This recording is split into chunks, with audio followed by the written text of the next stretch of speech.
ঘরের মেয়ে লোকের হাত উঠাও, গুনার কথা মনে করো, দুই চোখের পানি ফালাও, মালিকের ঘরে কান্দ আর বাচ্চা।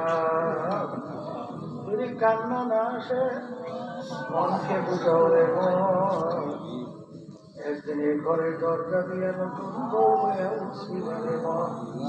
কত মেয়ে লোকে শরবত খাওয়াইল, কত মেয়ে লোকে বাতাস করলো, আবার এমন একটা দিন আসবে এই ঘরে দরজা দিয়ে মরার লাশ হইয়াছে ছেলে কান্দে নামা করা